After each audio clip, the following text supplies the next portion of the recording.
Interview.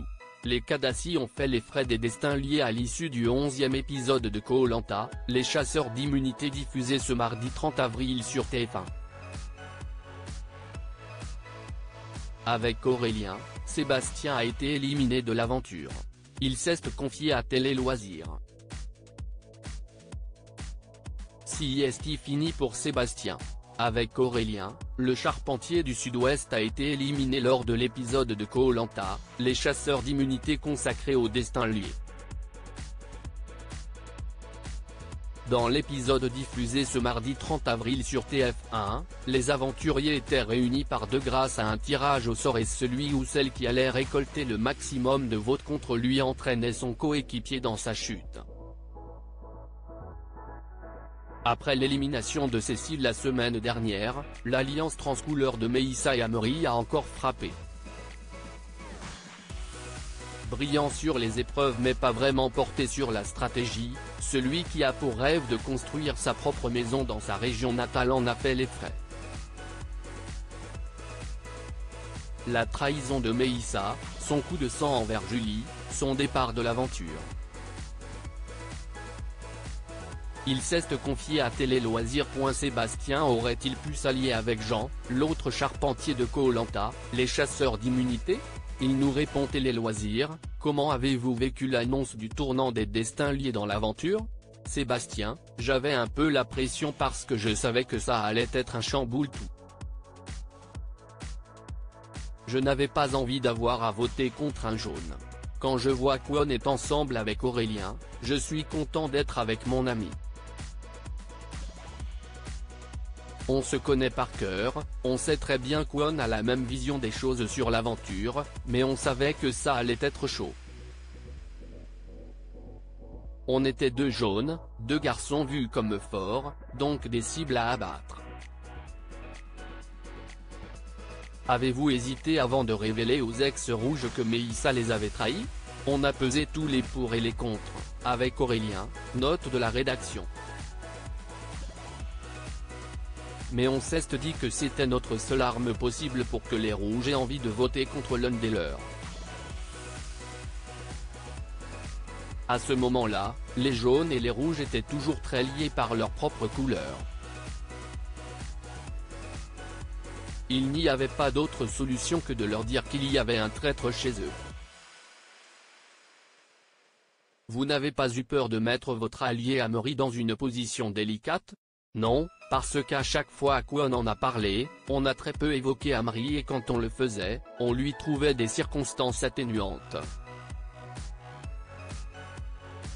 Jamais, on ne s'imaginait écrire son nom dans l'urne. Aurélien, c'était pareil. Pour nous, Amaury, c'était notre allié depuis le début, donc c'était impensable.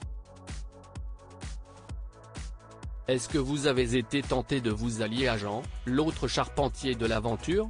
J'avais beaucoup d'atomes crochus avec Jean. Ce qu'on préférait, c'était les épreuves et la survie. La stratégie, on n'aimait pas beaucoup ça. Si est-il quelque chose qui nous faisait peur, ça nous travaillait trop le cerveau. Je savais qu'il avait la même vision que moi, dans le sens où il était lié au rouge et moi, j'étais très lié à jaune. On réfléchissait avec nos cœurs. Et donc, il n'y a eu aucune tentative d'alliance.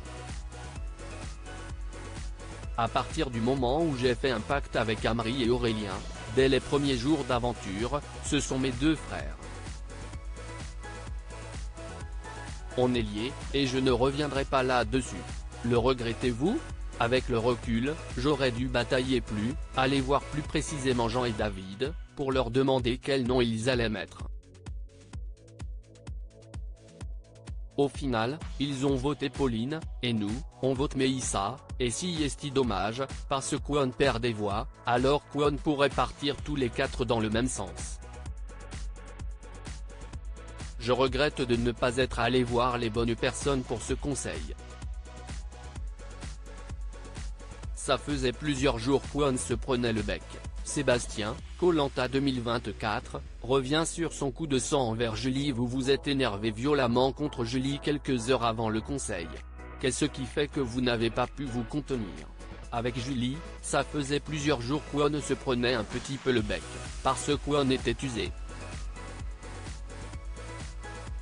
C'était vraiment pour des détails, des histoires d'aventure. Aujourd'hui, on ne se prendrait jamais le bec sur des choses comme ça. On essayait de dormir, il était très tôt et elle essayait de couper de la canne à sucre pour nourrir tout le monde. Ça partait d'une bonne intention mais elle faisait un bruit pas possible. Au début, je lui ai dit gentiment mais ça a fini par me faire sortir de mes gonds parce que je trouvais que ce n'était pas le moment. Pensez-vous que votre coup de sang ait joué dans les votes contre vous? Je pense que si j'avais su garder mon calme à ce moment-là, Julie n'aurait pas voté contre moi, elle aurait voté contre Mélissa. Je regrette de lui avoir mal parlé parce que j'aurais pu lui dire les choses plus simplement. Forcément, dans Koh-Lanta, quand on ne retient pas ses mots, on est exposé à recevoir des votes contre soi. Si est d'une logique implacable. Est-ce que vous vous attendiez à ce que Mélissa reste dans l'aventure après que sa trahison ait été découverte au grand jour?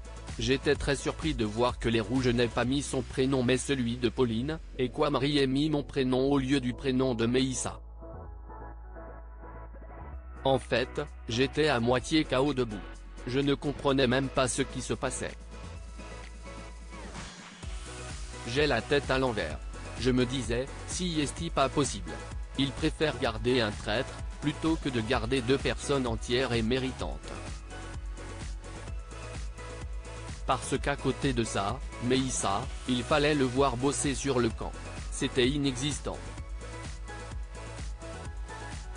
La seule fois où il allait dans la forêt, c'était pour faire de la stratégie.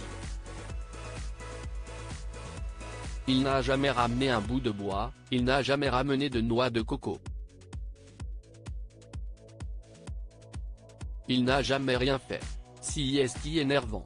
Pourquoi avoir donné votre vote noir à Léa? Toujours dans l'esprit Kadhafi. Léa, c'était la jaune qui était la plus méritante et la plus de confiance à ce stade-là. Donc j'ai voulu lui donner pour qu'elle finisse de porter le flambeau jaune.